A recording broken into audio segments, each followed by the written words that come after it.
Kata narkoba memang tidak akan kita temukan di dalam teks Al-Quranul Karim, karena narkoba sendiri sudah bukan bahasa Arab dan tidak mungkin kita temukan kata itu di dalam Al-Quranul Karim.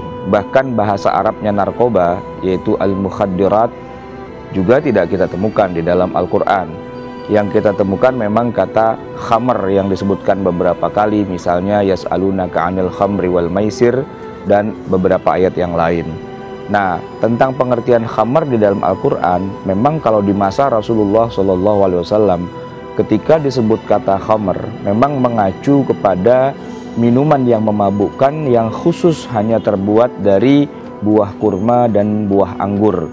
Sebagaimana Allah Subhanahu wa Ta'ala sebutkan di dalam Al-Quran, bahwa buah kurma dan buah anggur itu bisa kamu jadikan sebagai minuman yang memabukkan. Wa min thamaratin nakhili wal a'nabi tattakhiduna minhu sakaran wa rizqan hasana.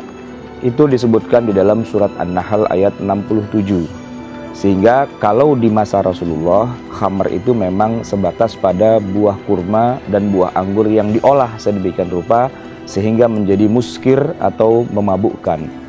Namun para ulama kemudian sepakat juga bahwa tidak hanya sebatas khamar itu pada dua jenis buah itu, tidak hanya sebatas pada kurma atau anggur saja, tetapi segala macam bahan makanan yang kalau diolah bisa membuat seorang itu menjadi muskir atau bisa menjadi orang yang mabuk atau sakran, maka itu pun dimasukkan juga dalam kategori sebagai khamr. Sehingga kita punya sebuah kaidah yang sederhana, kullu muskirin khamrun. Segala yang bisa memabukkan itu adalah khamr.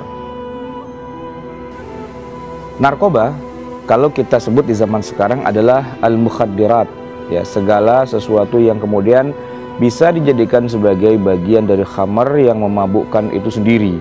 Nah, oleh karena itu, benda-benda narkoba yang memang itu memabukkan, termasuk yang diharamkan, walaupun tidak disebutkan istilahnya secara eksplisit di dalam Al-Quran, tapi masuk dalam kategori khamr yang diharamkan oleh Allah Subhanahu wa Ta'ala. Qul fihima ithmun kabirun, katakan pada keduanya, yaitu khamr dan judi, ada dosa yang amat besar. Maka haram bagi kita umat Islam untuk mengkonsumsi narkoba, karena narkoba itu adalah bagian dari khamr juga, walaupun tidak secara eksplisit disebutkan narkoba itu sesuatu yang diharamkan di dalam Al-Quranul Karim. Itulah fungsi dari ilmu fikih, di mana kita bisa memahami makna khamr secara lebih luas dan dalam, tidak hanya sebatas khamr di masa Rasulullah yang hanya terbuat dari buah kurma dan buah anggur, tapi segala bentuk makanan, minuman, obat-obatan yang terlarang, termasuk juga di dalamnya narkoba, itu semua adalah bagian dari khamr yang diharamkan oleh Allah Subhanahu wa Ta'ala.